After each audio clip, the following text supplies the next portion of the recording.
Pop Culture Pastor. Hey, what up? This is Zach Guilford from Midnight Mass, and you're listening to one of my favorite podcasts, Pop Culture Pastor. You guys, this story, this Olivia Wilde, Jason Sudeikis story, I thought I was done with it, but it's like every time I'm out, it keeps pulling me back in. It pulls me back in. I think I'm done with this. I don't need to know any more about this story, but I just can't. I can't quit it. I am a sucker for the ongoing drama between Olivia Wilde and Jason Sudeikis. I mean, I'm good with it, but then there's just enough details that, again, it intrigues me. And I'm like, who says this or does this? Well, and that's my point. It seems to get more and more absurd as we go along. So on Monday, the Daily Mail published an interview with Olivia Wilde and Jason Sudeikis' former nanny. I already like where this is going. She made a series of shocking claims about the breakdown of their relationship. Among other things, the nanny, who remained anonymous, we don't know who she is, she looked after their two children for 3 years and provided the Daily Mail with some text conversations between her and the former couple. In the interview, she alleged that Olivia left her family to pursue her now boyfriend, Harry Styles. As one does. Repeatedly claimed that Olivia's pursuit of Harry began while she and Jason were still married. Or they were never married, right? No. Not officially? No. Common law marriage. Yeah, so she insists that was the story, even though Olivia has said the whole time there was no overlap in the two relationships. She said, this is a direct quote. This is from the nanny. Fran Drescher. Yeah. Jackson Chauncey's here. Jackson, I'm sorry that this has devolved into the National Enquirer. But you have to know, I can't not with this story. No, Cody's my filter for these things. So, So the nanny told the Daily Mail, on the Monday morning of November 9th, when I came back from a weekend off, Jason was crying a lot, crying and crying. I didn't know what had happened at all, she claimed. After I'd got the kids ready, Jason came upstairs and was having some coffee. He was crying in a mess, saying, she left us. She left us. First off, that's awful. That's very sad. If true. If allegedly. Yes. Allegedly, yes. She alleges that Jason Sudeikis learned about Olivia and Harry's relationship through text messages he saw on her Apple Watch. Happens to the best of us again. This is where the absurd part comes in. This is nuts. The nanny also recounted a moment that Jason saw Olivia preparing a salad for Harry using her quote unquote special dressing at their family home and became so upset by it that he went outside and lay under her car so she wouldn't leave. I'm going to read that again because that's amazing.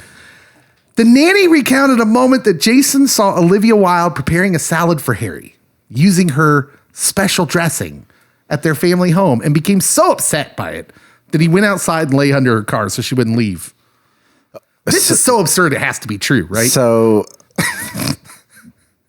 I mean, I don't think that he would do that. The laying under the car, but the special dressing is the part that got me. Yeah. Well, my first thought was that must be some dressing. It's apparently a vinaigrette. You might be wondering, well, Dave, how do you know that? How do you know it's a vinaigrette?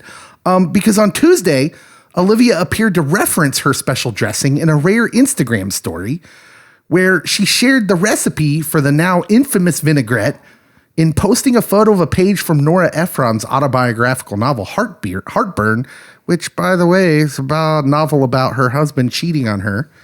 Oh. And her giving the recipe to her husband before they split to her special dressing. She shared this on her Instagram page with no comment.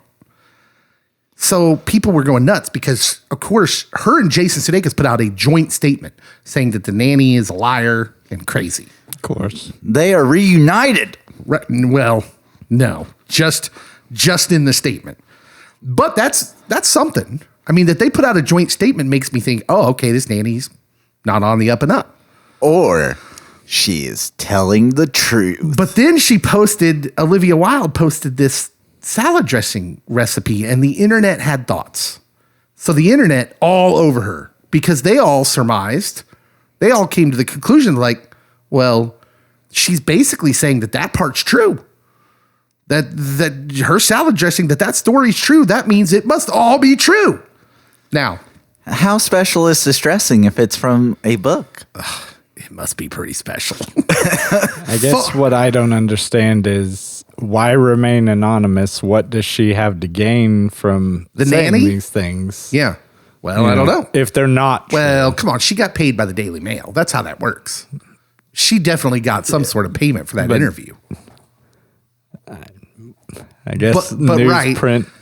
The people that know them probably know who the nanny is. Anyways, I far be it from me to disagree with the internet and actually defend Olivia Wilde. But no, I don't think that means the whole story is true. I think the whole story could be fabricated, except for the salad dressing part. It's important to remember that my theory is that Olivia Wilde is a narcissist. And if you're saying a bunch of lies about a narcissist, but there's one nugget of truth in it that happens to be lie, makes the best salad dressing ever, lie. The narcissist is going to say, yeah, I do make a bomb salad dressing, yo. I do make a bomb salad dressing. I could totally see that. I'm not taking sides on this, but... But allow me to take sides. I love that. I'm going to defend Olivia that she wanted everyone to have this top secret salad dressing recipe and for them to realize maybe she made it for the whole film crew that day. Maybe. I don't know. Jason seems to have allegedly had a pretty extreme reaction to her making that salad dressing for Harry. Well, I can see where he wants to defend himself because he looks a lot worse in this, laying under the car, crying over salad dressing. I mean, obviously, Olivia did or didn't do what she's alleged to have done. But I'm inclined to kind of believe that he had a rough time, though, because Ted Lasso, I've gotten the feeling that Ted Lasso there's a lot of biographical stuff in there, I think. Especially with the main character, Ted Lasso, suffering a separation in his marriage and like the feelings he's going through. You have spoiled this whole show for Jackson. You have not seen Ted Lasso? Nope. Oh, man. He has been ridiculed by multiple friends for not having seen it. So I started it, so I'm easing my way into it. But Dave just kicked open the door. And no, I mean, it doesn't take long to get to that part. Launch into it. Yeah, it's good. It's a good show. You should watch it. But I feel like there's some themes in that show that are sort of autobiographical by Jason, since he's one of the writers of that show. Anyhow, I don't know where I'm at. I just know that I am totally in on any more Olivia and Jason news. Team Sudeikis. I know where I'm at, and that's on the Pop Culture Pastor podcast, because we haven't introduced ourselves yet. Oh, that's where we are at. This is the Pop Culture Pastor podcast. It's our 1-year anniversary. Can you believe it? I just saw that today. I got a little message from where we do our podcast through Anchor, and it said, this is your 1-year anniversary today, as we're recording. Hip, hip, hooray. Yeah. It's amazing, isn't it? 1 year old. We should have had cake or something. We should have. Cody's eating a subpar pizza. I will say this is actually better than I expected, but the anger is still over me. So we'll move on from that one. Our pizza joints are disappointing, but we live in a small town. got to keep that sponsor available. Yes. Go name and name. I will defend them if they would like to sponsor the pod. I will rat them out if the Daily Mail wants to pay me. Cody's values can be compromised for the almighty dollar. All right. Welcome. My name is Dave. Cody's here. We are joined by fellow geek of the round table, Jackson Chauncey. Jackson, hello. Hello. Three Timers Club. That's right. Welcome back. Welcome back, good and faithful servant. You're not my servant. You were. I was going to go Name with it and claim You it. were just a member of the round table, Sir Jackson. Squire. Hello to everyone out there listening. If you would do us a favor and subscribe if you haven't subscribed, and review our pod if you haven't reviewed, or rated us 5 stars, and just overall share us when you get the chance. We would be much obliged. That would be great. Please and thank you. Yeah. All right. We got a lot of stuff to get to tonight. The first place we're going to go is to the lobby. Okay. We haven't done the lobby in a while, so we're going to go out to the lobby and ask listener questions. We'll be right back.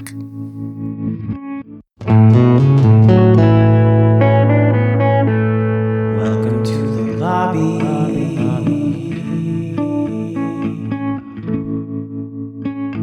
Okay, we are out in the lobby. Time to get ourselves a snack. We'll wait in line and we answer listener questions. That's what we do out in the lobby. It is indeed. Yeah, we haven't answered any questions lately, so I hope you guys are ready to answer. Peanut butter M&Ms. Okay. That's what I'm eating.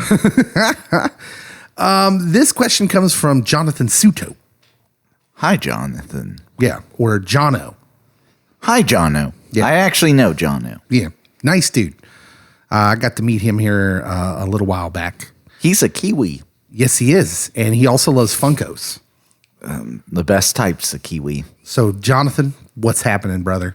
Thank you for the question. His question is, which X-Men mutant power would you want?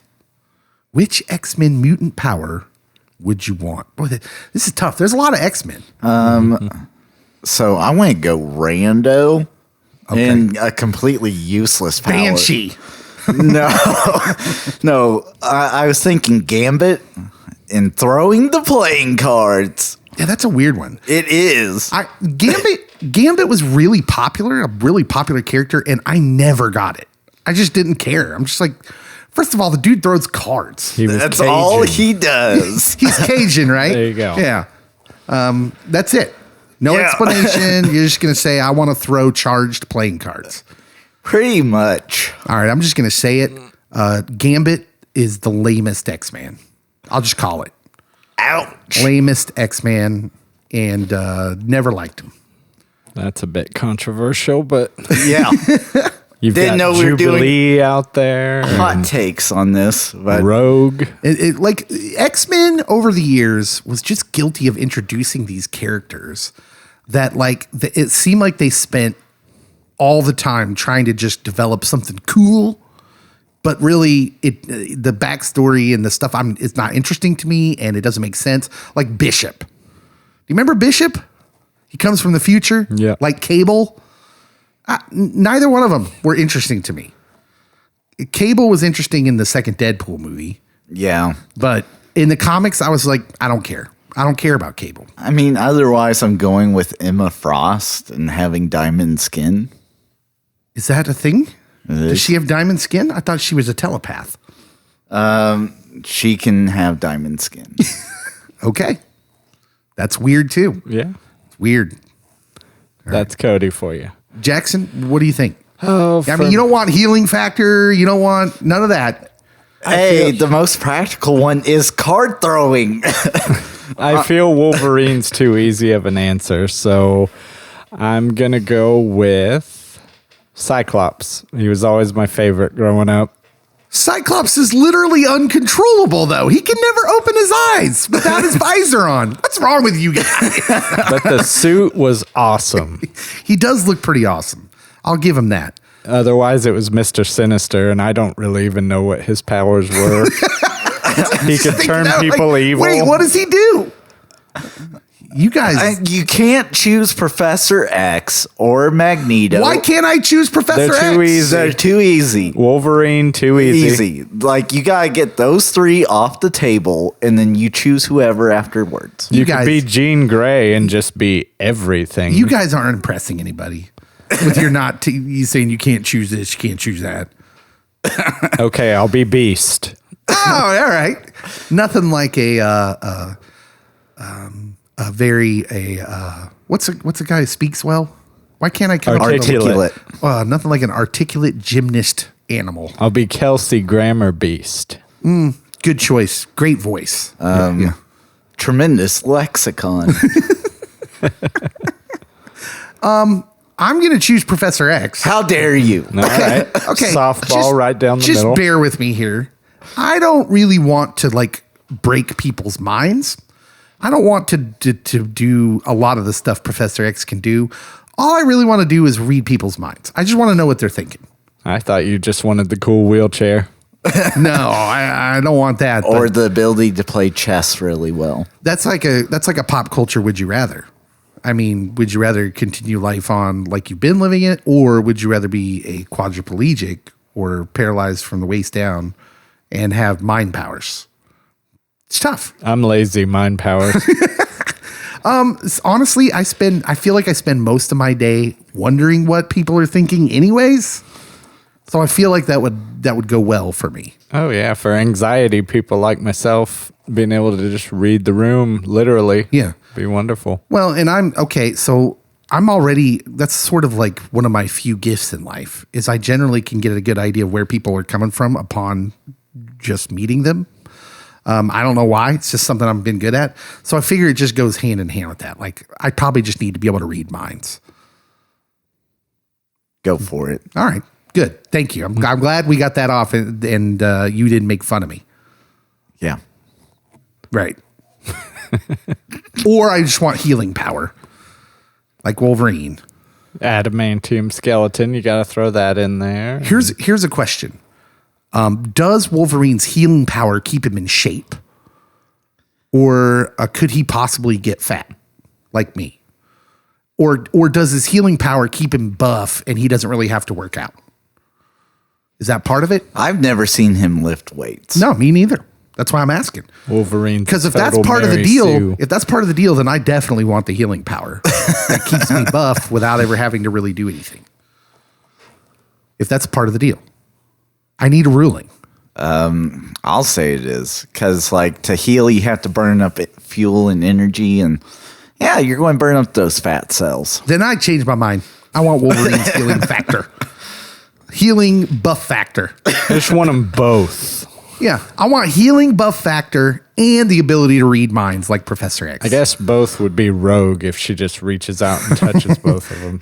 And since I'm being greedy, I'll take Magneto's metal magnetic powers too. Why don't you just claim the whole X-Men I am a super scroll, and I have all the powers. We just got really nerdy. Too nerdy. Let's reel that in. Can we get too nerdy? Is that a real thing that can happen? That's what drives the viewers. Yeah. Nerdier the better. Tens and tens of listeners just wondering what we're going to pick for our X-Man superpower. I'm just saying you would be a hit at parties if you could throw playing cards. You're still not letting that one go, And are you? if you're like in a Pokemon battle and someone plays the perfect card, you're like, forget this. And you cut off their hand or something. It Like- always goes to violence with you. I believe it's divine intervention that kept a Channing Tatum Gambit movie from being made. I think the Earth is better for it. It was going to be the was guy so from close. Battleship in the Wolverine movie that I actually kind of like. Controversial as that is. That is. Oh, the guy from Friday Night Lights? Yeah, Taylor Kitsch. Yeah. Who was also, what's his name from Mars? John Carter? John Carter from Mars. Underrated movie. I thought you were going to go with David Koresh in Waco. He was also, he played David Koresh. That dude's underrated as an actor. He is. Yeah. We need to get him on the show. Reaching out. I have no connection to him other than Zach Gilford, who also refuses to be on the show. Zach, but he does converse with us on Twitter occasionally. So maybe if we get friendly with Zach and continue trying to have him on the show, We can get the best gambit. then we'll get Taylor. You get into the dozens and dozens instead of tens and tens. You'll get Taylor. Yes. All right. Lauren Allen asks, what is your dream car? What's your dream car? Cody, do you have a dream car? Within pop culture? She said it could be, but it doesn't have to be. Just like So I will go within pop culture, Magnum PI's Ferrari. The 80s Magnum PI. We're not going with the new one. shocking Jay Gonzalez slander. Jay Hernandez. Jay Hernandez, my bad. I forgot his name. Otherwise, let me look it up real fast. So fast. That was A Midnight Blue. that was brilliant podcasting. by the Yes. Visual. way. You'd think we would edit that out, but we're not going to. We're not. Leave it in. Midnight Blue, 1968 Mustang. Wow, that was really specific. You've been They holding on to wanted that specific. Okay. I went specific. There you go. That's a good answer. Yeah. I can't even envision that. I'm so not a car guy that I don't even know what that looks like. It looks like a Mustang from the 60s. That's Midnight Blue. Thank you. Well, when you Thank put it you for that way. Thank you. That helps me out a lot. It's a car. Jackson, what's your dream car? Well, I'm glad you said you're not a car guy, so I won't feel alone in Oh, yeah. my assertion that No. this was never a question I would have thought to answer on my own. Please say Bumblebee. Well, I had a stock answer ready just on. I'm going to say the Oscar Mayer Wienermobile. That would be pretty awesome to have an Oscar Mayer Wienermobile. That is a good pop culture and regular answer. So Yeah. Yeah. Here's the weird thing. I'm not a car guy at all.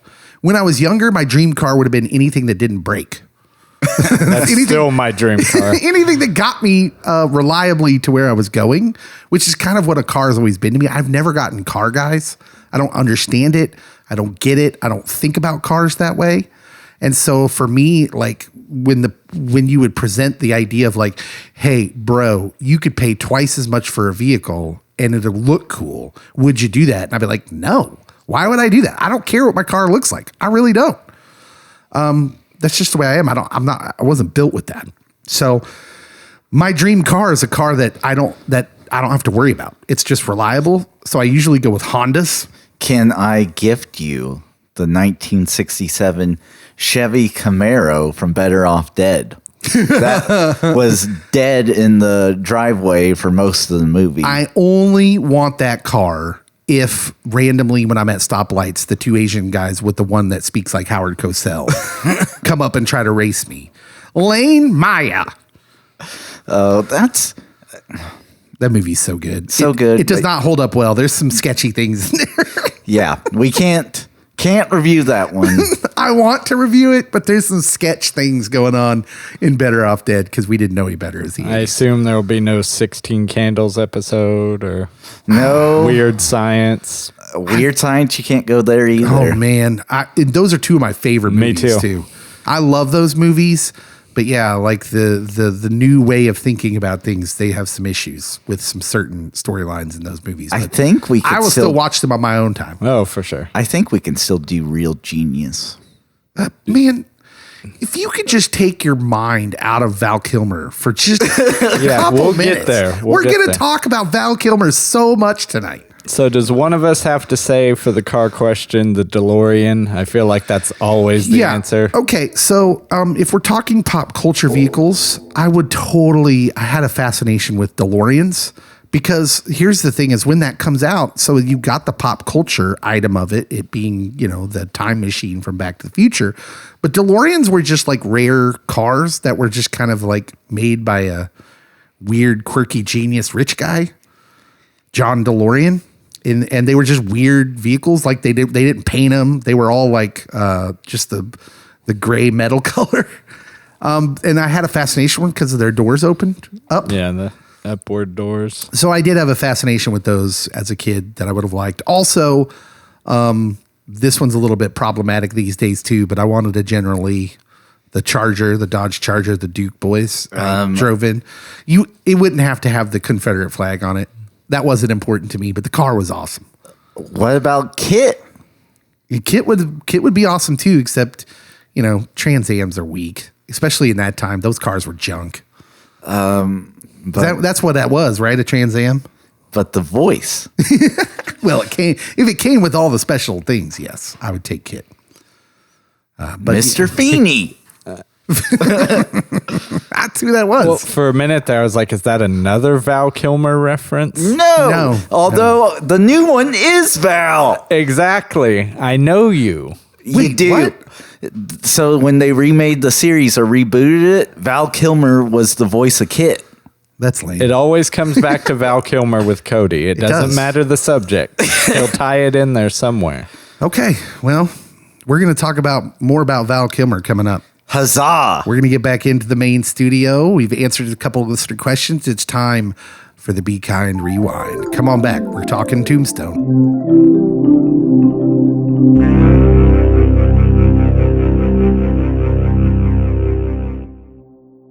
Sorry.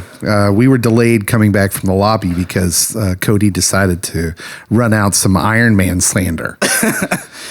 As We got into an argument, so we were delayed. Sorry. He literally said all three Christopher Nolan movies, the Batman movies, were superior. And I'm just like, I'm not so sure about that. at least 2 out of the 3 Raimi movies. No. No. Yeah. I see. That's you had to get into some shocking Tobey Maguire slander now, and I'm just like, okay, we already argued about this. Now I feel like I'm arguing again because now you're making me mad, Cody. It's better than the Edward Norton Hulk movie. There you go. Don't let the sun go down to my anger. Don't let the join sun in go on down to my this anger. because I like the Andrew Garfield ones over the Raimi ones. So What in I'm the gonna world duck. is wrong with you people? What is happening? Happy 1 year anniversary. Andrew Garfield is a much better Spider-Man. Maybe not Peter Parker, but a much better Spider-Man. than Agreed. I agree Toby. with that take. Andrew Garfield was a better Spider-Man. Toby was a better Peter Parker. Agree. Actually, Tom Holland I was the going to best say Peter Parker. Tom's my favorite Peter. Yeah, but the strength of the Raimi Spider-Man movies wasn't the character per se, because Toby is probably my least favorite of the three. Yeah. But Spider-Man 2 is just a classic, comic book movie classic. So much right in that movie. And again, when Iron Man comes out, there's 2 comic book franchises going, and it doesn't hold a candle to those franchises. Yeah, you're wrong. I'm gonna go right. with Dave. You're just wrong when you use that verbiage. Doesn't hold a candle. I said it in our off-mic argument on our way back from the lobby. I'll say it again for the audience. For my money, Iron Man is a better origin story and more enjoyable than Batman Begins. And I said false. What do you think, listeners? This is an unplanned poll. All right, we got to talk about what we're here for. Yeah. All right, we're here because it's the Be Kind Rewind. We went back and we watched Tombstone. All of us watched it last night, did we We not? did. Yes. All right, we watched Tombstone. We were quoting it back and forth to each other. Jackson and I were. This movie, oh man, this is just a classic. Just one. How many times would you say you've seen this movie? Are we talking 100 plus? I was going to say within the past 2 years, probably 10 times. That's impressive. My life. You're not busy enough. We're going maybe. It's an unreal number. You don't want to know.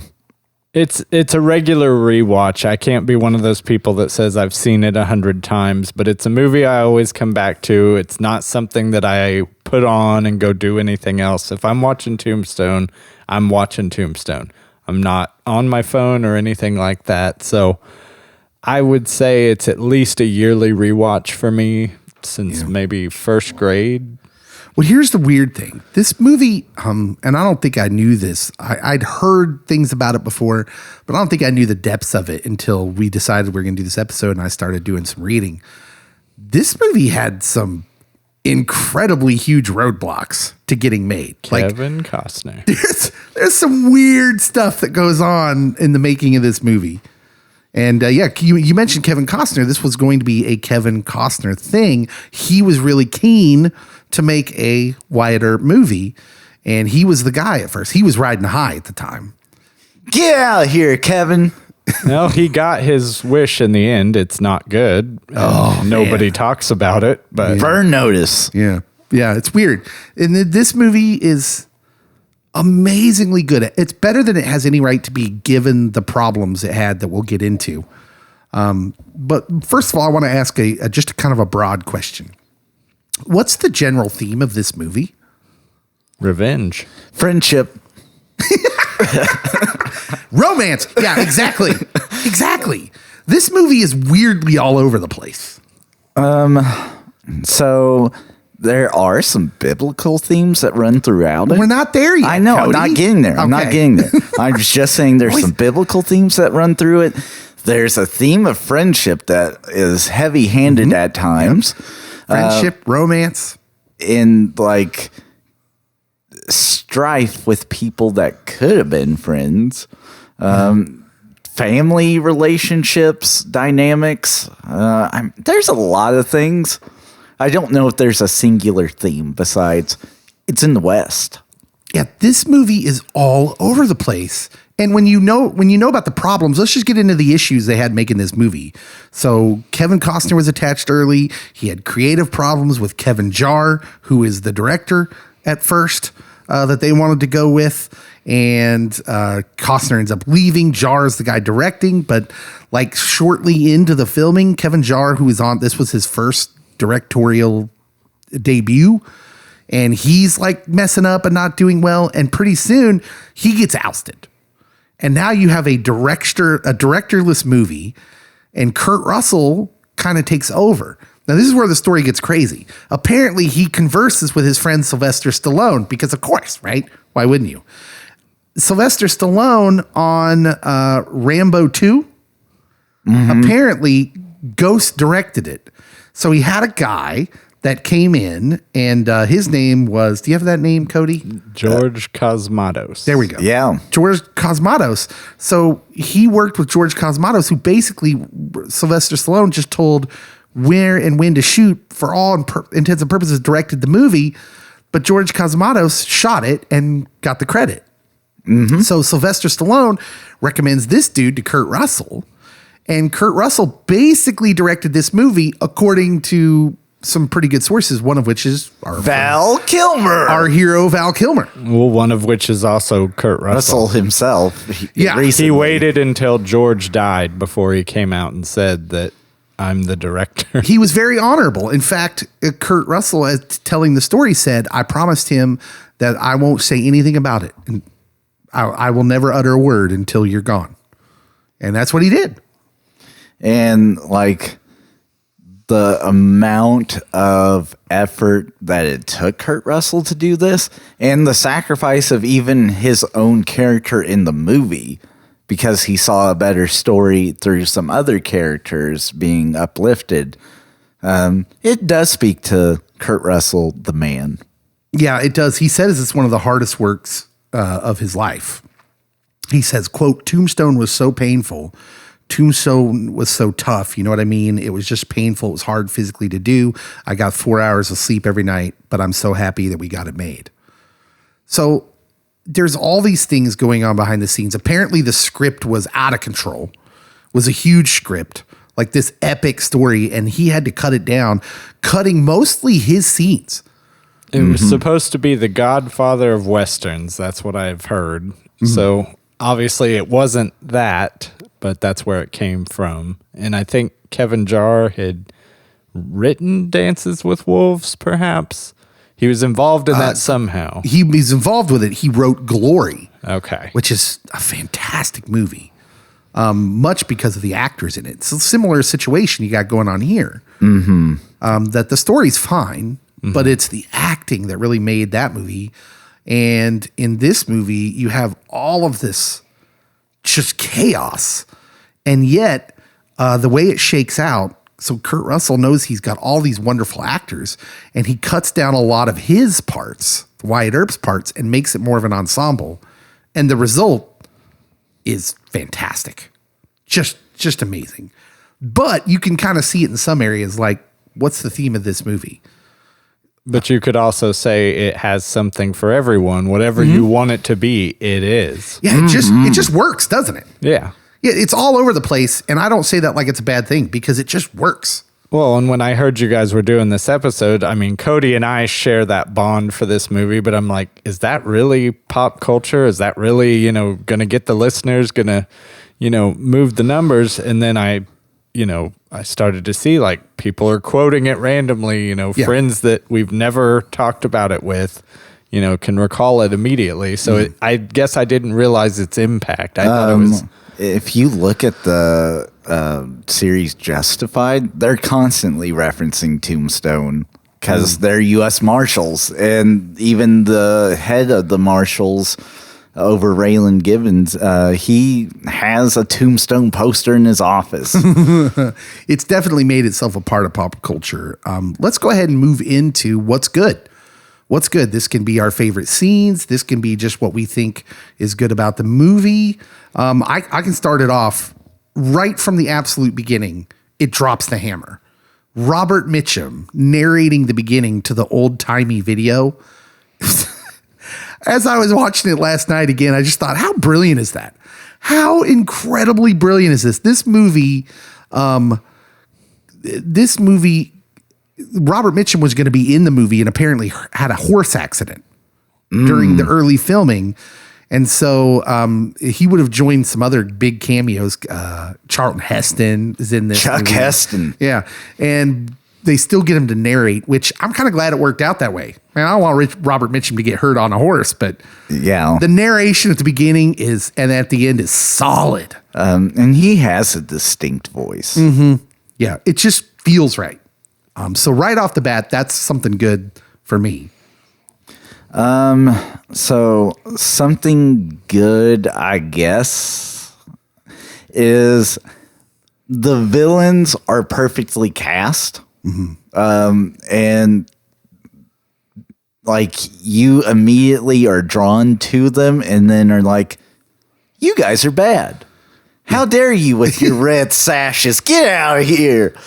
Yeah, it's interesting because I have supporting cast on my list. So let's just get into the villains. Powers. First of all, can you think of a movie with a better supporting cast? I was going to say the cast period, everyone is someone. There's very few roles of this person doesn't work anymore. This person made 2 movies and never heard from again. I mean, it's a loaded cast. I would compare it maybe not in A-listers, but to a Marvel movie or something like that, where, you're throwing somebody in for kind of a nothing part that's got some acclaim to them. Literally, the guy that plays Lloyd in Yellowstone is in this movie. And you don't see him or recognize him or acknowledge him because there's so many other people going on in this movie. Sylvester Stallone's brother is in this movie. Frank Stallone shows up in this movie pretty early. Yeah. Didn't know that till last night. He gets stabbed by Doc Holliday. And Doc was so worried about them being friends. Let's talk about Powers Booth as Curly Bill. His whole character, he's like super menacing. Yet there's something about him that's kind of inviting. Like you want to like him. He's like your friend's dad who's just really cool, but yet also holds this like powerful kind of image where you're just a little afraid of him. Yeah, that's what I get from that guy because he's actually kind of charming in certain parts of the movie. I love Powers Booth in this movie. Oh, so good. He's always been unsettling, but it's that unsettling in a good way of, he'll invite you in, he'll pull you close, and then he'll stab the knife in. Was he in Deadwood? Yes. Okay, yeah.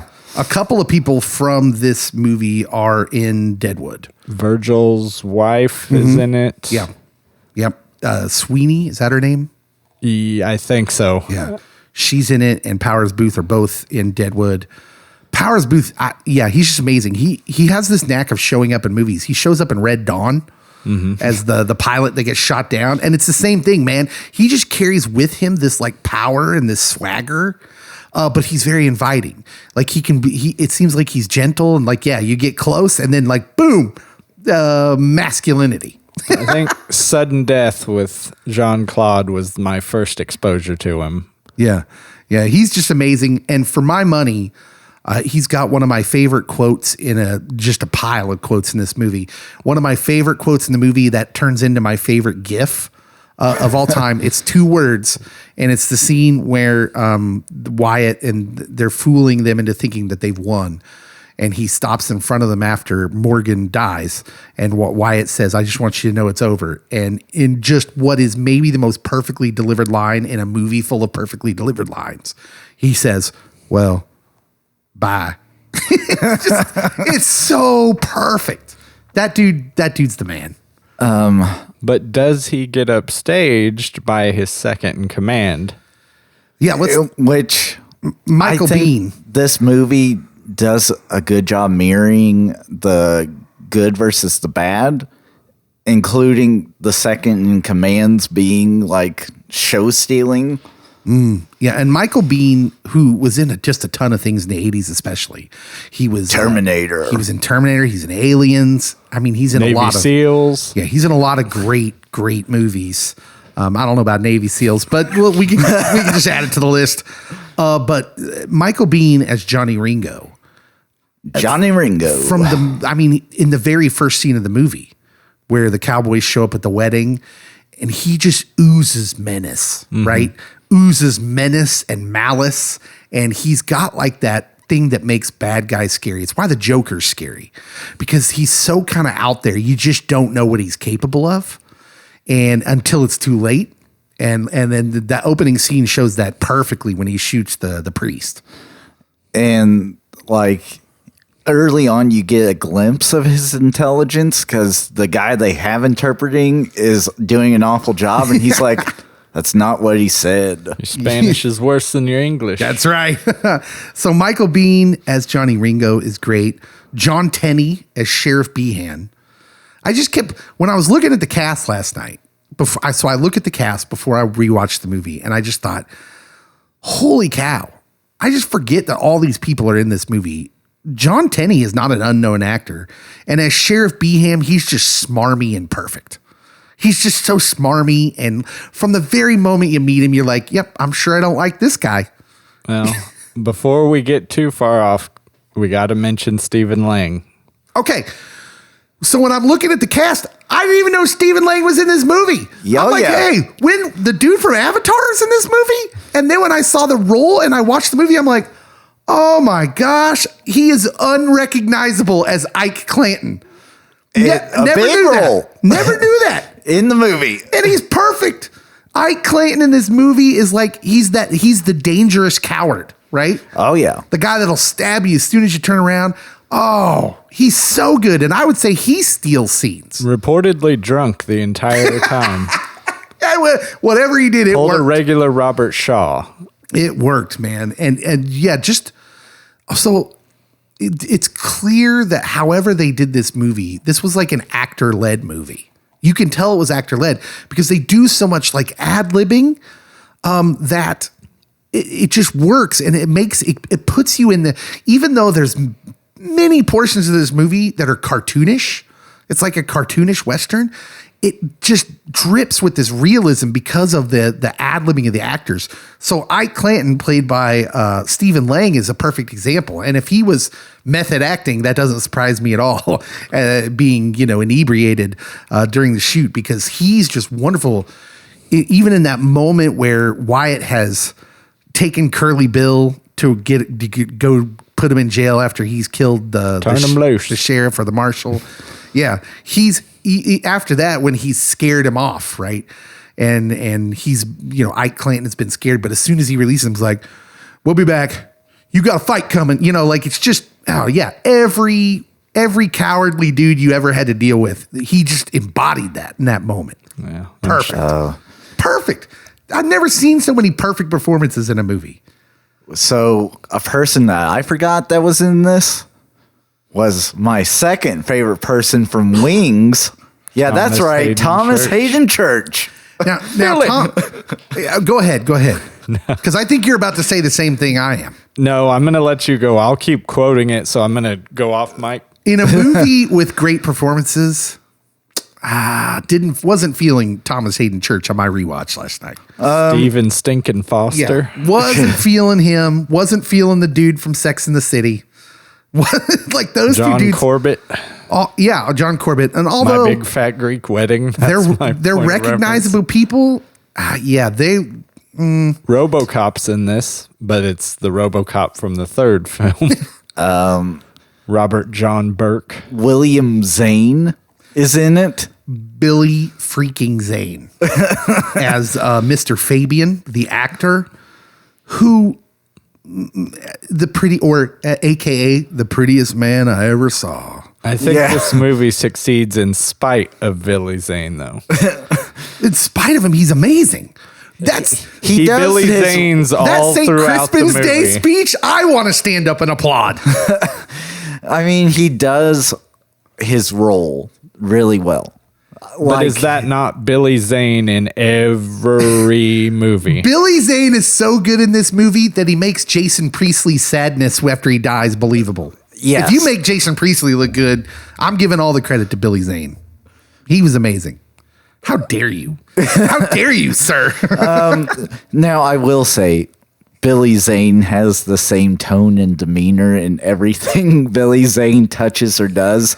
But I'm here for more Billy Zane just randomly. Yeah. I don't want to forget about Billy Bob Thornton, who shows up early on as Madcap. Johnny Tyler. Madcap. Where are you going with that shotgun? He's got maybe one of my favorite introductions in the movie. All of his lines are ad-libbed. Were you aware of this? No, because I'm not following Billy Bob that closely. He is not. There's nothing in the original script for his character. Fat Billy Bob Thornton. There's the distinction, because I didn't know that was him for several watches. Interestingly enough, he was told by the director, who we're assuming is Kurt Russell, to just be mean to him. Just be mean to Kurt, be mean to everyone around you, and be mean to Kurt Russell.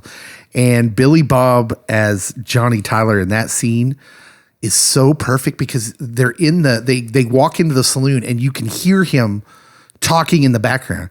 Oh, like I'm playing cards with my sister's kids. Like he's just going off in the background, and it's so perfect. You know everything you need to know about his character just from the chatter going on in the background.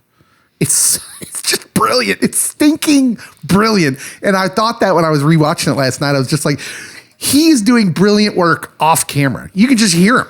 Yeah. Just amazing. Amazing stuff. I had the subtitles on last night because I know that there's a lot of great things that are said off camera in this movie. And so like the subtitles pick it up and I'm like, wait, he's not. Oh, yeah. Billy Bob's at the table. We haven't gotten to the table yet. Yeah.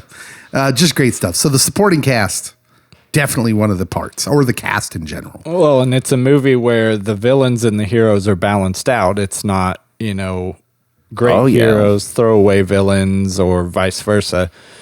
For every villain, you've got a suitable enough hero. Maybe you don't have them at their peak, like Bill Paxton or somebody like that, but it's kind of a 1-to-1, and you don't see that often. We would be remiss if we didn't bring up Sam Elliott. And his mustache. Sam Elliott is amazing as in everything. He's Virgil Earp, but how is Sam Elliott the same dude in every movie, but not the same dude? Like the differences in his Western roles. Like I'm sitting there and I'm watching him play Virgil Earp, and I'm comparing him to the character he played in 1883. And he's like, it's the same dude, but not. There's these like subtle, nuanced things. Is Sam Elliott the best actor of his generation? Or is that how he's going to go down? He might be the most underrated or underappreciated actor of his generation. If you want to be really impressed, and not by the show itself, because the show is very average, but go watch The Ranch on Netflix. It's a sitcom based on a farm in Colorado with Ashton Kutcher, and it's largely it's okay-ish, but Sam Elliott will shock you. He's funny when he cries in that show, because he does a couple times. Yeah. I cry. Oh. And I don't cry. I can't watch that because that's what got me with A Star Is Born. I wasn't expecting Sam Elliott to cry, and You got us, Sam. See, he's a national treasure.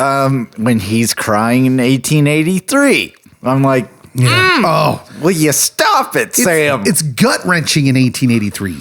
Like it's like, oh man, it's just pure straight emotions. And when that, like, at the end of No the spoiler. finale, No spoiler. I Yeah. can't take it. Don't say it. I won't. But when that person does that thing. no, Sam Elliott's last scene's heartbreaking. That's all I was going to say. I'm gonna have to take a break to go cry. Anyways, we shouldn't talk about 1883. Sam Elliott's Sam Elliott. He's amazing. Bill Paxton as Morgan Earp, who so wonderfully plays the wide-eyed youngster who wants the action, but then turns out doesn't. Yeah. He just really wanted a pool table. That was it. Billiards for all. Oh man, he's so good. They're all just so good in this movie. And to find out that it all happens this way by kind of dumb luck, because this movie's really built around, early on, it's structured around Kurt Russell and the character of Wyatt Earp. But because of all the things that happen, he cuts down on his parts to win the support of everyone on the movie, to be on the same page with everyone.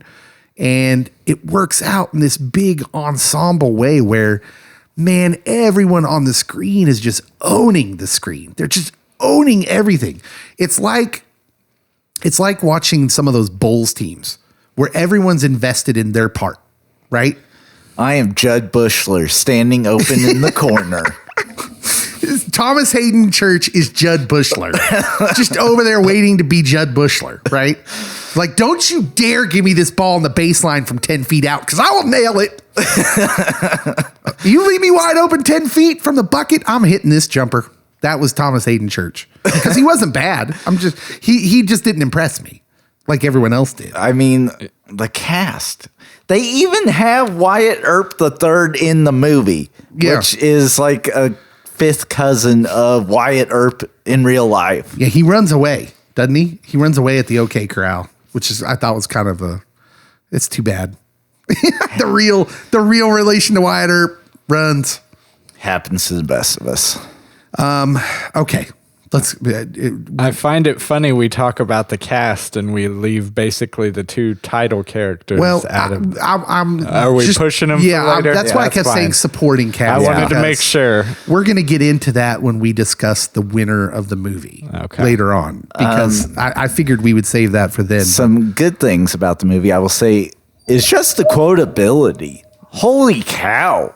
Yeah. I've been trying not to just randomly spout lines over here, making. Yeah, I'm going to ask you to save these. Yes. I do have this planned out in a way where we will talk about that. But yeah, it's the quotes are unbelievable. And again, I think a lot of that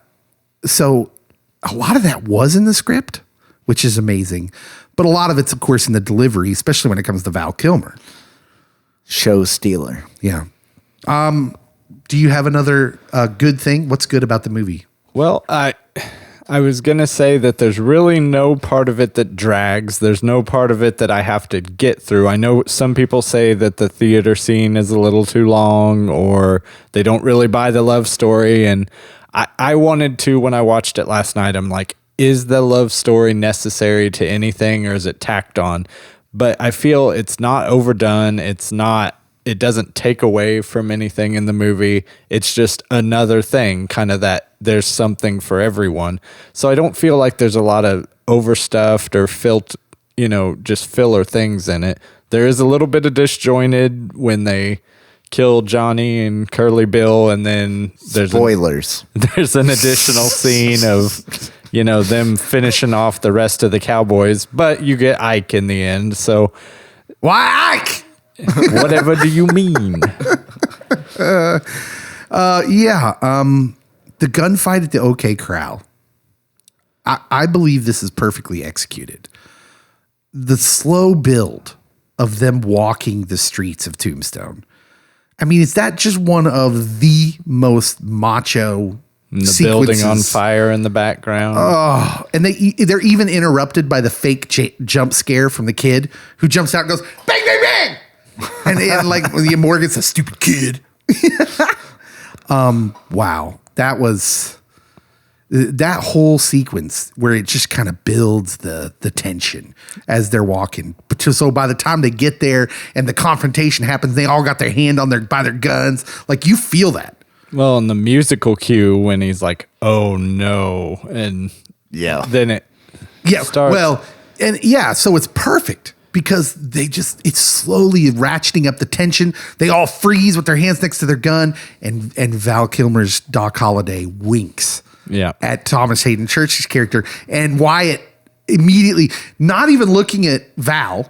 Now he's not looking at Doc Holliday, but Wyatt knows from the facial reaction he sees, like. Oh, he says, "Oh my God," and he knows what's about to happen. And then the gunfight happens. They don't glamorize it. You don't buy for 1 second that this is what necessarily any of them want. At least on the good guy side, the Cowboys, maybe they're still sobering up, but they don't glamorize it. They don't make it out like they're going down there for enjoyment. And even afterward, he's like, "It's not." It's just like you said, wasn't what I thought, Yeah. Morgan would have been the only one that I would have thought was kind of ready for it, like wanting it. The others are like, well, I'll say Doc Holliday was wanting it because Doc's all about that lifestyle. But the other brothers are like, nope, we want to keep the peace. Yeah, the scene is played perfectly because at the end of it, it's clear that it's not a victory.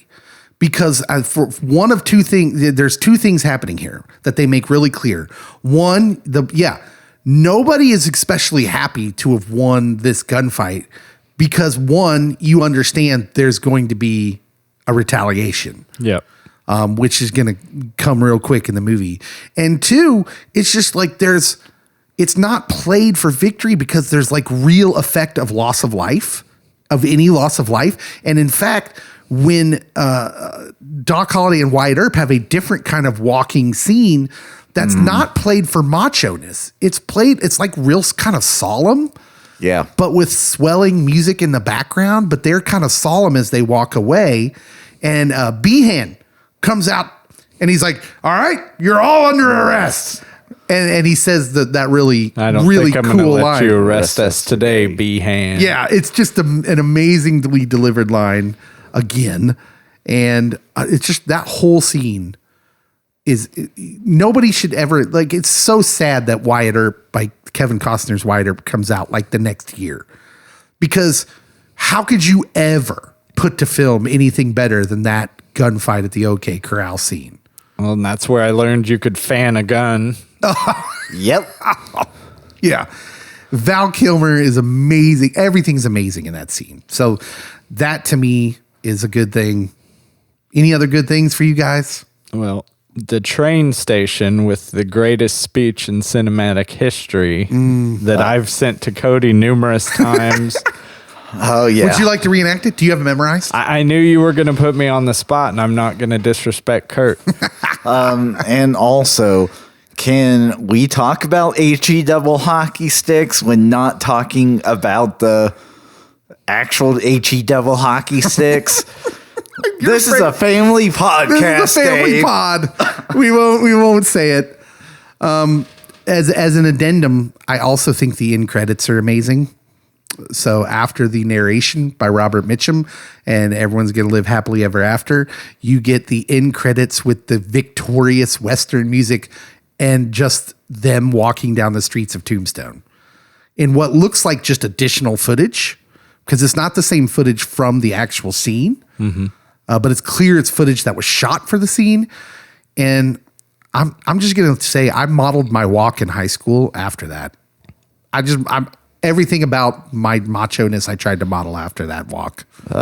As anyone should. Val Kilmer's got like this kind of little shuffle that he does as Doc Holliday because he's walking different than the other guys. Yeah. On account of the TB. He's a lunger. Yeah. Okay. Anything else that you want to point out in the what's good category? No. All right. I'm holding off. Stuff that could have been better. Johnny Ringo There's one thing that he does, and it gets on my nerve, but it's a big pet peeve of mine within pastordom. All right, I'm going to hear you out. So after the wedding shootout, and he reveals what the pastor was saying in Spanish. The pale horse, man that sat on him was death, and hell followed with him. Yes. He says it's from the book of Revelations. Yeah. And I'm like, no, it isn't. It's Revelation. It was one revelation. It wasn't multiple. So wait a minute. The issues with the S? Yeah. You see This is a big deal. You see it in pop culture a lot. They'll quote the book. Even Ghostbusters, the original and the newest one that came out, they put an S on Revelation, and I'm like, that's not there. Like, that. This is basic editing. To be fair, Christians put a lot of stuff in the Bible that's not there. Indeed. And a lot of Christians will also say Revelations, and I'm like, it's not. I let it go because I figure, Johnny Ringo's smart, but hey, it's still the Old West. He's speaking Latin. He doesn't have theological training. Would you call him an ignorant wretch, Cody? Don't even have the guts to play for blood. Yeah. Okay. I mean, that's my... Hey, it's a pet peeve. It's a pet peeve, and like, there's not a lot of bad in the movie. So I'm like, when I see If something, that's what we're grasping at, I think we're doing pretty good. Jackson, do you have anything negative to point out? It's hard. Yeah. It's not hard. I just don't want to trigger Cody. Oh, okay. Billy Zane. Yeah, well, that's not surprising. He already kind of went in on that. I mean, What's your problem with Billy Zane? just that he's Billy Zane. He's just Billy Zane in everything. There's no depth to that actor, I guess you could say. I feel he stands out, but not in the way you want him to. He's always there. Like, you always know where he's at because he's Billy Zane. Okay. Now, my question for you is, do you believe that's because he's not a great actor, or because he's so good at that's what people hire him to do? That he's been typecast. He's a one-trick pony. I'll give you that. Like, he has... But he's really good at that trick. I mean, I will go there with you. Obviously, he's gotten cast in things. He's had far more of a career than I have. I've not been in any of the sniper He was films. in Titanic. Hey, I'm not saying you're wrong. I'm just saying that's a legitimate question. I understand where you're is coming he from. a one-trick pony, or is that just all he gets hired And to do? similar to what Cody's gripe was, like, that's my grasping at straws. Mm-hmm. When I say bad, it's like there's so much great, wonderful things, but if I have to scrape something off the bottom, it's Billy Zane. I'm gonna go a little bit more than just scraping the bottom, because I have a legitimate gripe. Okay, controversial. I'm not sure any of the Wyatt Josephine scenes actually work. I'm not sure that any of those scenes, as I was watching it last night, were interesting to me, that needed to be in the movie, are believable. And I'm not sure, like, this could be because I think Dana Delaney, this is maybe the movie. Dana Delaney, who plays the character of Josephine, was blowing up at this time. She's in a series called China Beach, which people loved on television. Everybody that was over a certain age that loved MASH loved China Beach, because it's a similar story in the Korean War.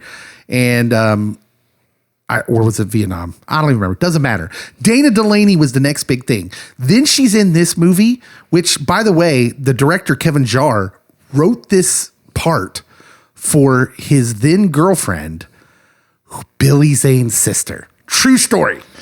William Zane has a sister? Oh, yeah.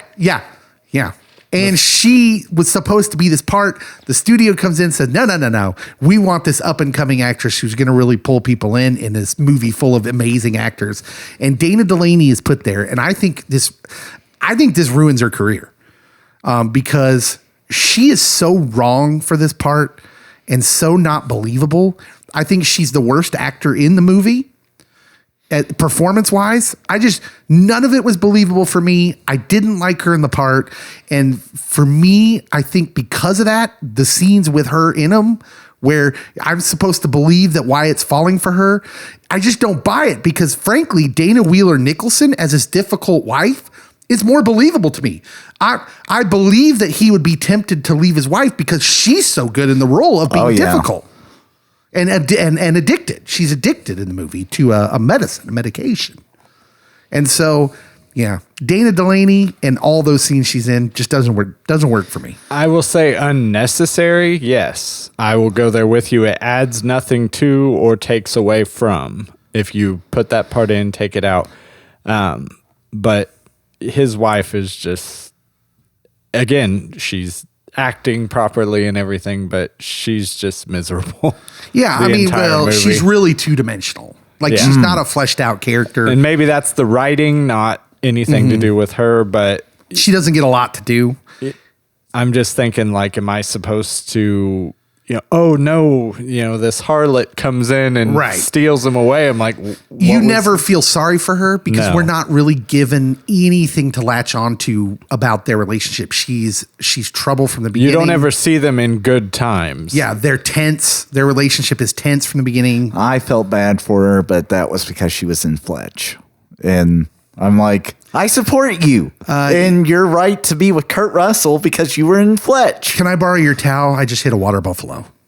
Yeah, she was in Fletch. That may be her most memorable role. Well, I like at the end how they're like, and she died of a drug overdose. So you don't have to feel bad that she got left behind. It's like she was circling the drain anyway. So, so everything worked out. Well, and then in the narration at the end, you find out she dies very shortly after leaving Tombstone. Mm-hmm. So she doesn't live much longer of an overdose. Yeah, I will say that if I'm nitpicking again, Kurt Russell, who they say early on, Wyatt, you're a frowner. And like they make a big deal of it, but he smiles a lot through this movie. Okay. Does he? Okay. So He there's does. all right. Hold on. This is fair. I've actually read a book about Wyatt Earp. Okay. This movie does not really present a very accurate picture of the historical Wyatt Earp. It just doesn't. And that's fair because this movie is supposed to be like, he's supposed to be a hero, although it does a good job of pointing out his flaws. He has flaws.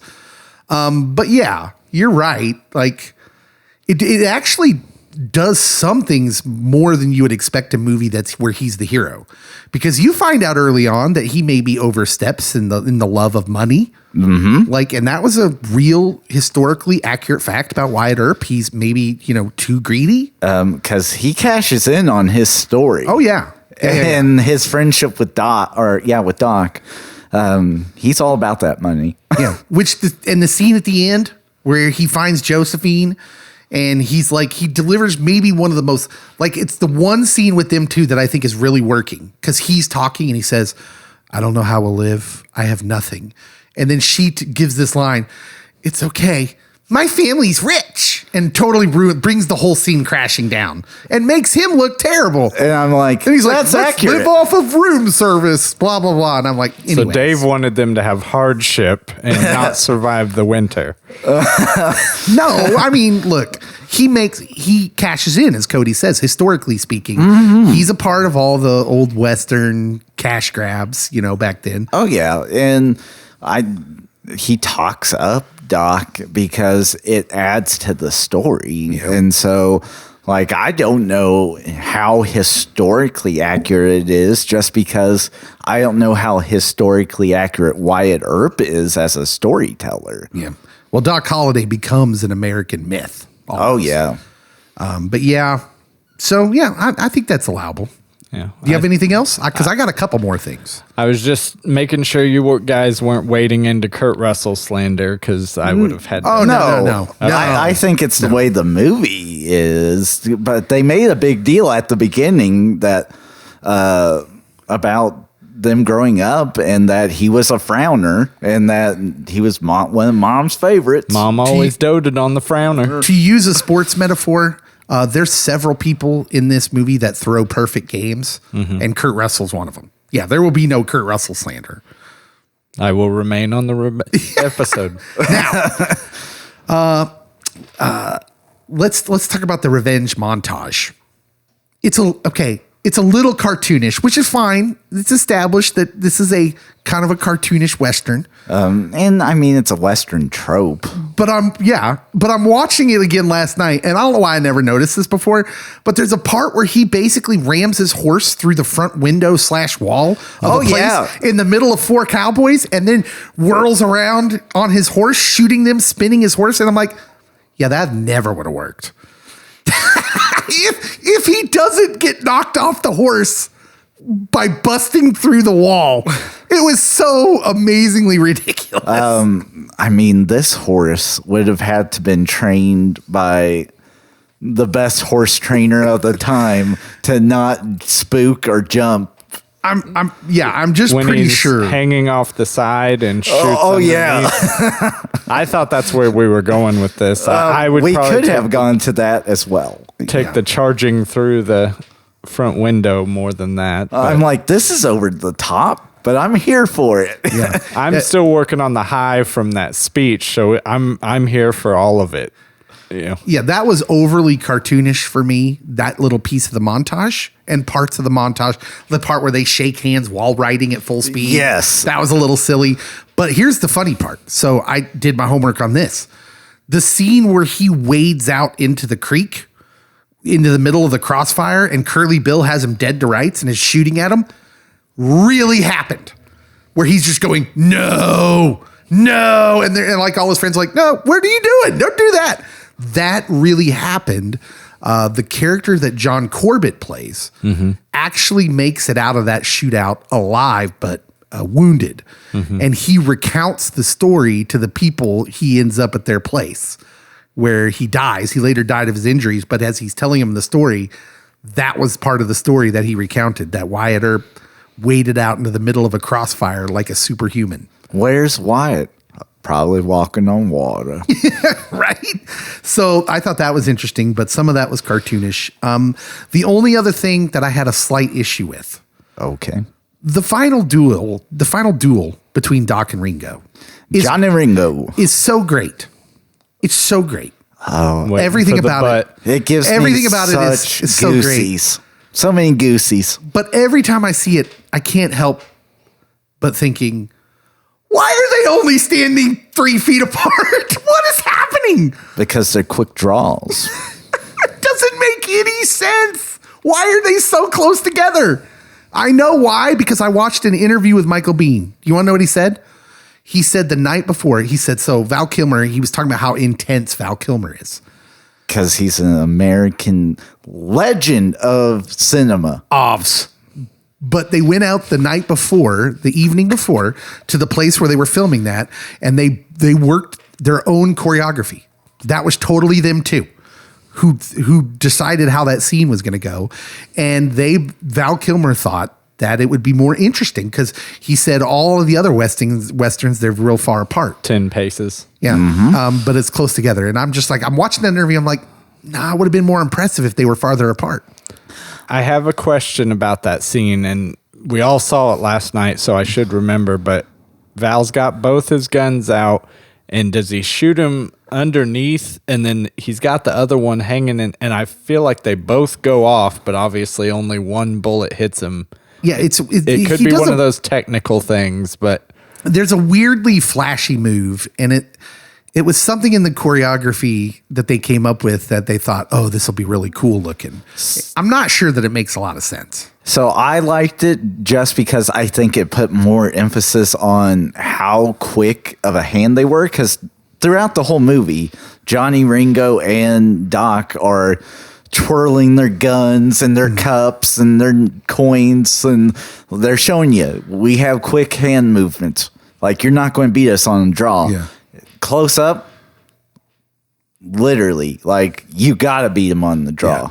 Yeah. Listen, again, we're scraping the bottom because even though it could make no sense to me whatsoever, but it's totally gone away because as he's falling to the ground in the ultimate taunt, Val Kilmer's Doc Holliday's like, you're no Daisy. You're no Daisy. well, yes. If we want to be nitpicky, we can use that. How does Doc beat Wyatt to the duel? Because Wyatt leaves and Doc is laying in bed at the ranch. Oh, I wasn't quite as sick as I let on. And I figured that would be the scapegoat thing, but I'm thinking to myself, does he sneak out the back? You know, they would have had to. Now, allegedly, a lot of the stuff that happens at Charlton Heston's farm was left on the cutting room floor. So there's a whole scene where Michael Bihn's Ringo shows up there to try and get to Doc Holliday, and Charlton Heston's men fight them off. Well, where does Michael Rooker go to get dragged Oh, back? yeah, because he gets demolished. Let's talk about Michael Rooker, because I completely didn't know that was him until like a year ago watching this movie. And I'm like, oh, it's the Guardians of the Galaxy guy. Michael Rooker with the worst wig in the history of wigs. That wig is so bad. I like to think that's his real hair. No, bro. Michael Rooker, famously bald, and was balding back then. Didn't you see Days of Thunder? Yes, but again, I'm really rooting for that being his real hair. He's Rowdy Burns, and he definitely didn't have golden curly locks. No, that wig's terrible. Michael Rooker's great, though. Never going to complain about Michael Rooker in that movie. Okay. That's all I have. Greatest story ever told award, biblical themes. Oh my goodness. So many biblical themes. There are. Revelations. Revelations. So like I'm going to be a Val Kilmer honk on this. Shocker, I know. But greatest story ever told. He's willing to lay down his life for Greater his love friend. has no man than this, that they lay down their life. Yeah. For their friends. And I love the scene where he gets asked why he's on this trip, and he's like, "'Cause Wyatt's my friend." And then the guy's like, "Well, I have many friends," and he's like, "I don't." Yeah. Yeah. Perfectly delivered, by the way. Yeah. There's the friendship theme that of self-sacrifice for your friends is present throughout the movie. Of course, there's the running revelation theme, which even the part that's hilarious about that is there's the scene at the beginning that Wyatt Earp's not a part of where they quote Revelation. And then he quotes it like in his big speech. And you tell him hell's coming with me. I said it. I'm sorry. It was warning, language warning. HE double hockey sticks is coming with me. HE double hockey sticks is coming with me. And he says that. And I'm like, he didn't know they were talking about that. Well, I like to think they were all religious men. Yeah. What else? Any other biblical themes? Oh, let's see. I got to get back to my notes. Oh, yeah. So, I mean, the level of friendship, of course, playing a huge role throughout. Vengeance, temptation, because throughout Wyatt's facing temptation, and like at one point, Doc's like, "Well, what if she comes in?" And he's like, "I'm like an oak." And then afterwards, she comes in and he's like, "Well, I stand corrected." And but like he's facing temptation throughout, and but he does give in. So like he's not the perfect hero, which throughout the movie you get he's not perfect. He has flaws. Like he's more about the money at first than he is about the people or the well-being of the town. He's not really about keeping law and order. It's more about vengeance. Although they do a great job of showing that vengeance doesn't fulfill. So you've got the cowboys who get obliterated from their vengeance. Oh, yeah. And then Wyatt Earp's vengeance, which is the whole climax of the film, the vengeance ride, per se, that's actually factual, by the way, that they actually went around and killing all the cowboys. Wyatt Earp and his immortals. Yeah. Yes. It is clear at the end, his final speech, where he tells her, where he finds Josephine, he says, "I have nothing." Because they were rich. It's mentioned many times in the movie that they are rich, and that he even says to her at one point, I've got enough money to last us the rest of our lives. But then he shows up at the end after his vengeance. He says, I got nothing. I'm washed out. I don't know how we'll live. So, and clearly he went looking for her. Like it had destroyed him. He lost those mines that he won from the manager of Major League. Yep, that's correct. Yeah. Yeah. So yeah. Anything else?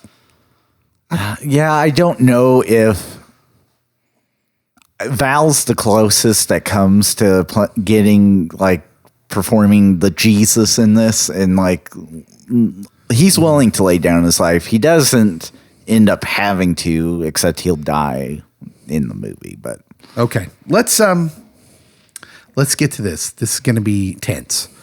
Who wins the movie? And this is, I don't know if there probably is a right answer. there is a right answer. Well, why don't you just tell us, I was Cody? gonna- Okay, so honestly, if my person was not in the movie, it's between the two big villains, Yeah. Johnny Ringo and Curly Bill, because they are phenomenal. I go Val Kilmer. And Val delivers the best lines. He delivers the most iconic accent. He makes being a dentist look hardcore. He's never referred to as a dentist, though. But If you know the history, you know that's what He's he a was. dentist. Okay, but that's never referenced in the movie. Well, it's based on factual information. He doesn't get credit for that, though. And I know the factual information. And like his mannerisms throughout, when he is like dying of TB, he's literally laying on a bed that has ice underneath him, so he is legitimately like freezing and shivering. Notorious method actor. And like especially when he's mocking Johnny Ringo after the twirling of the guns, and he starts twirling his cup. That's so good. So good. And when they have the Latin off, because that's a thing that we do in the Wild West, I'm like, oh snap, it's going down. Why is Val Kilmer so good with his hands? He does the trick with the coin. And yeah, He does that in several movies. He does it in Real Genius. Mm-hmm. He does it with a pencil in Top Gun. It's like a little hidden Val Kilmer Easter egg. phenomenal. His lines are so great. I will say, just because I'm going to give credit to Kurt Russell. Kurt Russell sacrificing his character probably elevates Val Kilmer up a notch. But I think he also, being a ghost director, realized there's something to Val. They originally the studio wanted Willem Dafoe for the part of Doc Holliday, which is intriguing. He's so unhinged. But yeah. He's a loose cannon. Yeah. I don't know. I can't argue with that choice. Jackson will now present the case of Kurt Russell. I'm your Huckleberry. See, I was going to present the case of Kurt Russell, but, I can't, in doing that, I can't detract from anything Cody said. I can't undo anything Cody you don't said. have to. Because, Wyatt doesn't have the merchandise line. Wyatt doesn't have the quotable lines, at least to other people. But, it's the movie that cemented Kurt Russell as my favorite actor of all time. He's kind of Cody mentioned Justified. I think it might have been off air, but him and Raylan Givens, they're one and the same. It's that cool in any situation. He's always got, he's never shook. He's never, caught off guard or anything. It's just that prototypical, cowboy mentality. That's when I think cowboy, I think Kurt Russell, and maybe that's a flaw on my part. No, I agree. He's just, I don't know how to explain it as eloquently as Cody did for Val Kilmer, but he takes over every scene he's in. He's a Billy Zane line of, the eyes faded by the sun, but sharp as a hawk. Like it's really intense. He says so much without saying anything at all. Yeah. And, he's not to be messed with, and he doesn't have to say anything. He doesn't have to do anything. He doesn't even carry a gun. He takes normal, as I watched this movie again last night, he takes normal lines and makes them special. So I will give this to you, because even the lines where he's talking to Morgan and he said, all those shootouts, I only took one life. But man lost his life and I took it. Yeah. And you don't want to know what that feels like.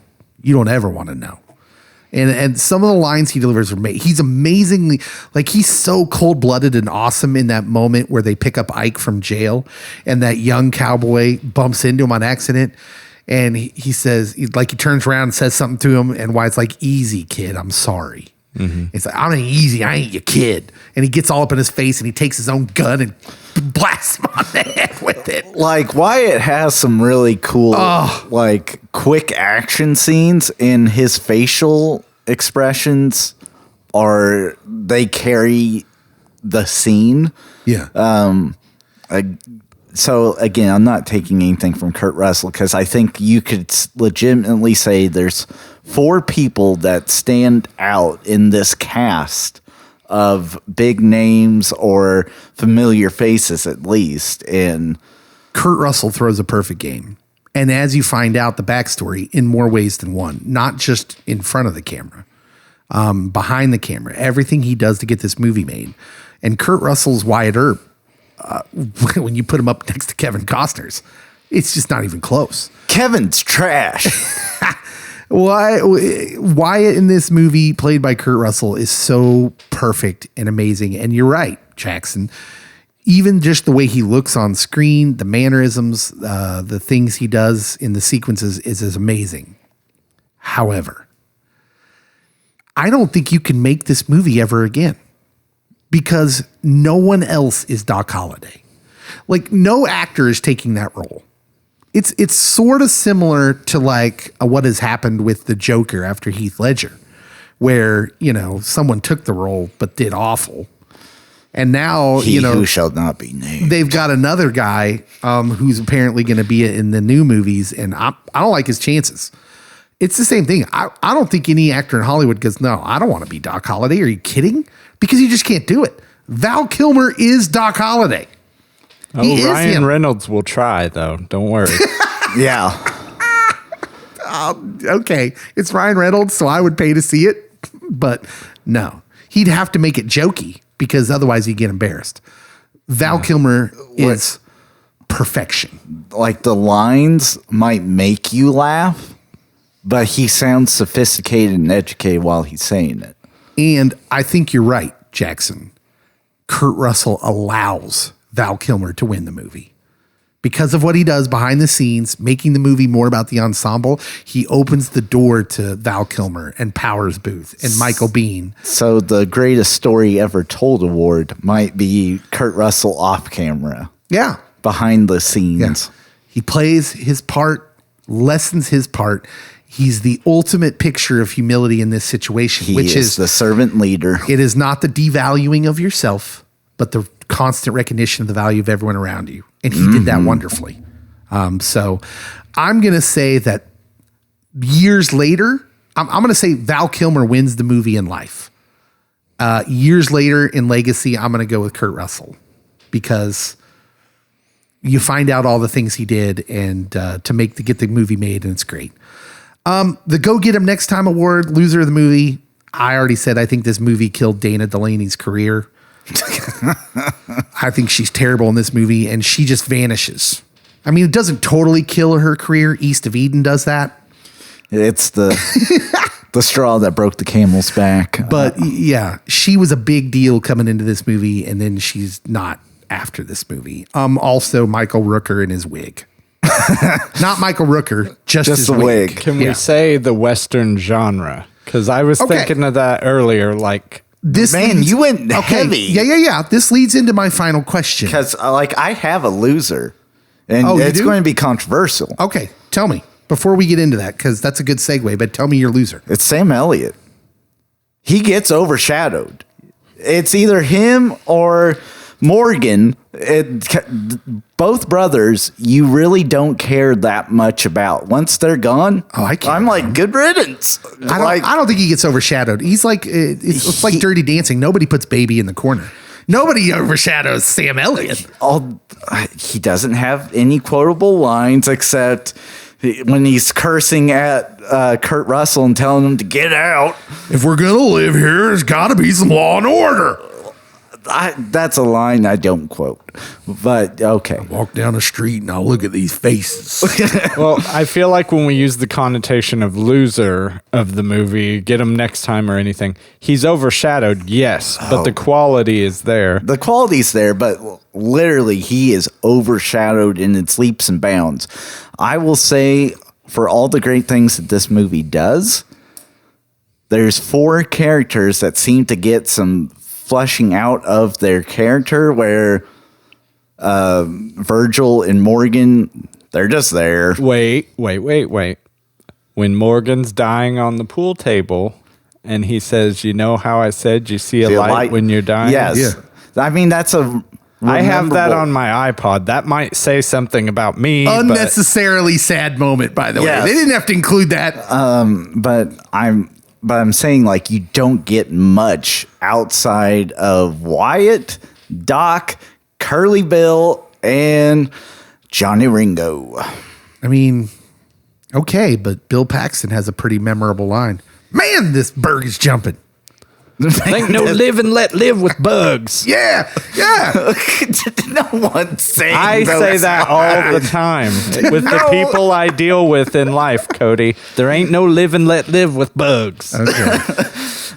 That's weird, but okay. But yeah, so for my go get him next time, Sam Elliott, be in the movie where you're the star. I think he got him next time because he did. We clearly love this movie because we're going way over on time. But let's get to the last question.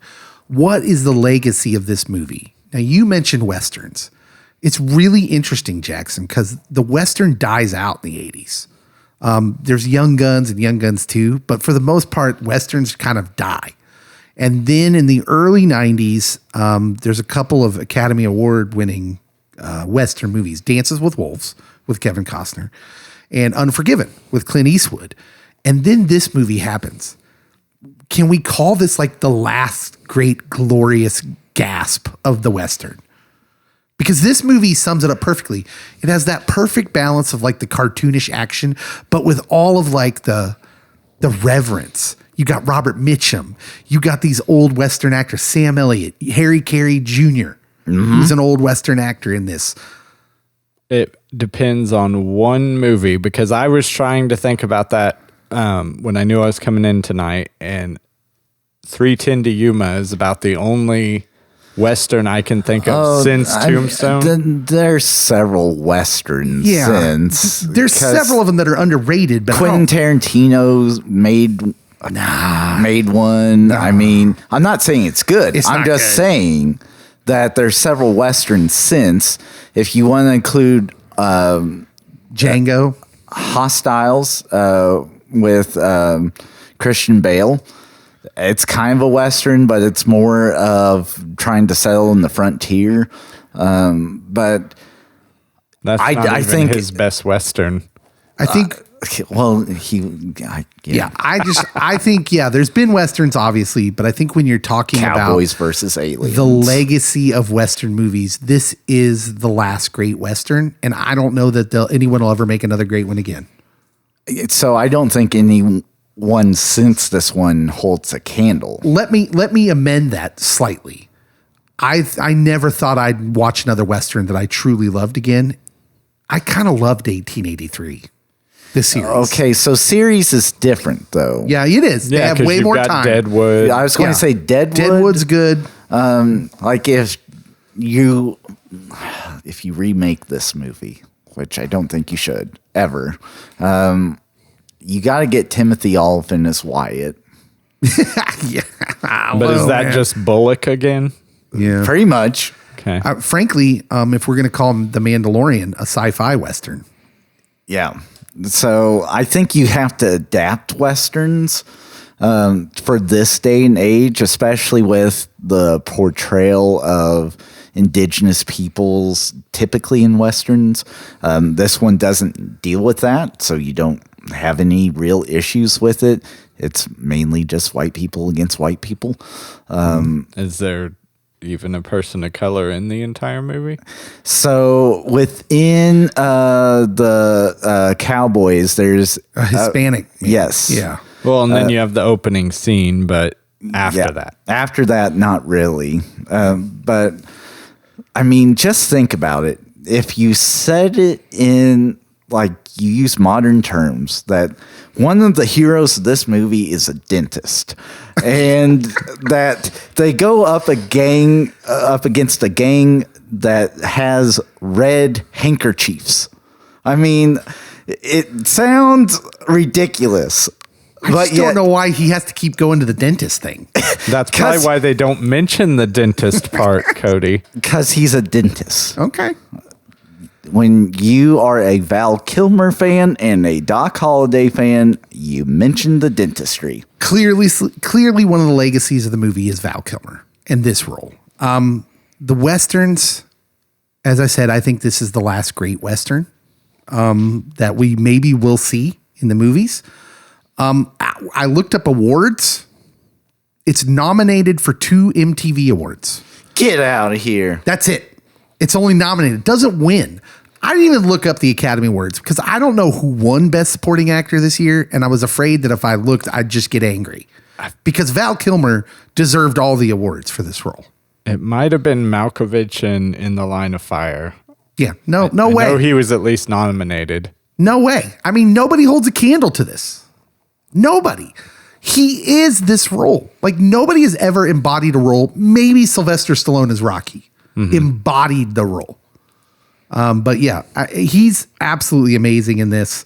And it just, it absolutely made me furious to know that they weren't even nominated for awards, which is crazy.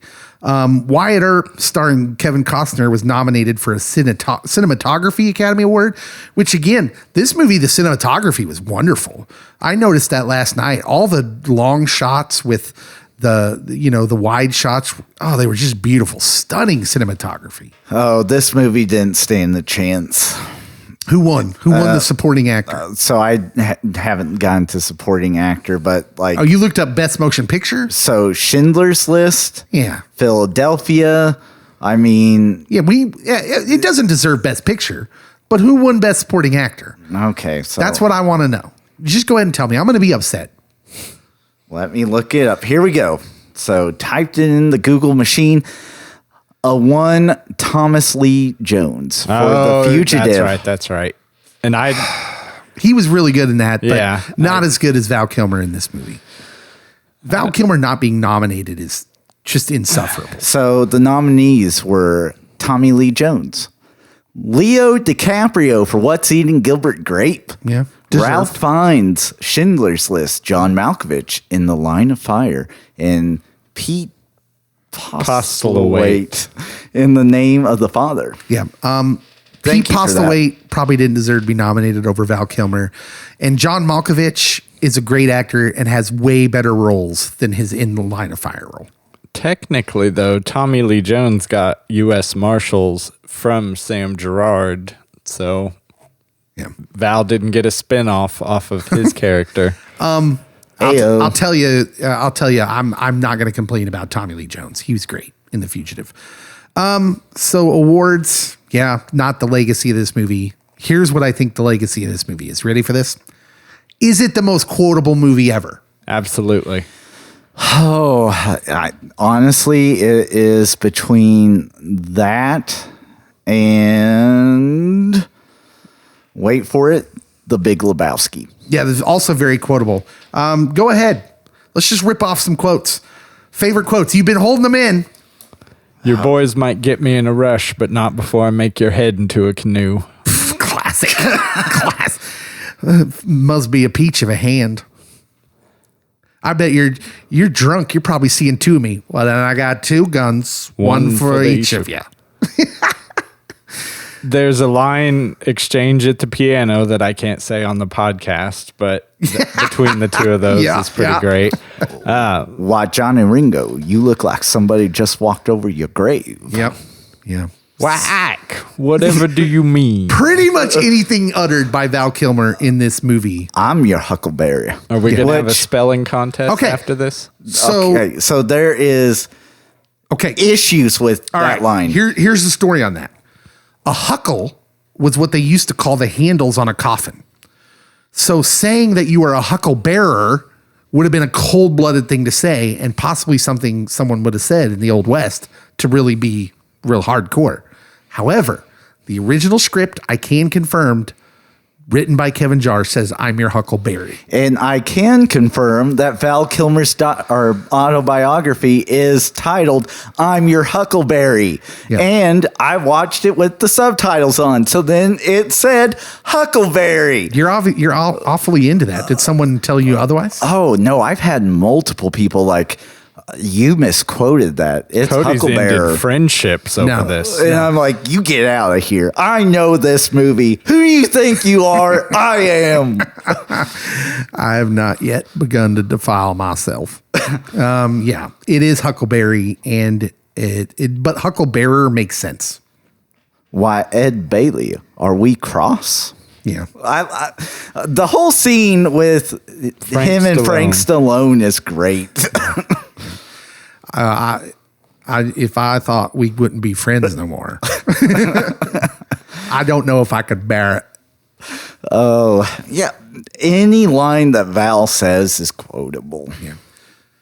Yep. Jerk it's that good. Skin that smoke wagon. Yeah. For the longest time, I thought it was jerk that smoke wagon, but it's skin that smoke wagon, and he's jerk that pistol and go to work. Kurt Russell's got some cold lines in that, man.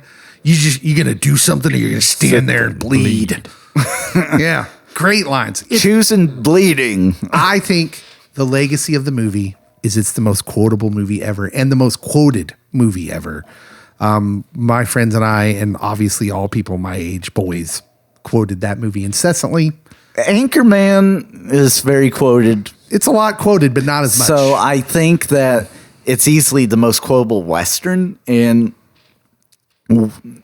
top 3 quotable movies. I'll say that. I think it's the most. I think Will Ferrell movies, when they come out, and maybe for like the first year, everybody's saying it, but they don't stand the test of time. Yeah, Talladega Nights, those type of movies. When was the last time you heard someone quote Anchorman? It's been at least a few months. I told someone I was their Huckleberry at church last Sunday out loud during the sermon. Honestly, you can ask Pastor Ryan. I totally did that. I said, I'm your Huckleberry. When was the last time anybody came at you like a spider monkey? When they were all hopped up on Mountain Dew. So I've said I'm all hopped up or I'm all jacked up on Mountain Dew. I mean, I use that one, but that's because I'm a Mountain Dew fiend. Or anarchy. I don't know what it means, but I love it. Yeah. Well, what do you guys think? Listeners, we'd love to hear your thoughts on the movie Tombstone. What's the legacy? What were your favorite parts of the movie that we might have left out? Did you think anything didn't live up to the hype in this movie? If you say Val Kilmer, don't say it to me. Listen, Delete your account. if someone comments that they thought Val Kilmer wasn't good in this movie, it won't be revenge Cody's after. It'll be a reckoning. The Reckoning. It will. So I would advise you not to go there, but we love you. Please share your thoughts on the post for this. Jackson, thanks for coming along. Thank you for having me. Yeah, we needed the Kurt Russell fandom to balance did. out the Val Kilmer. He is my hall pass. It was great. We went.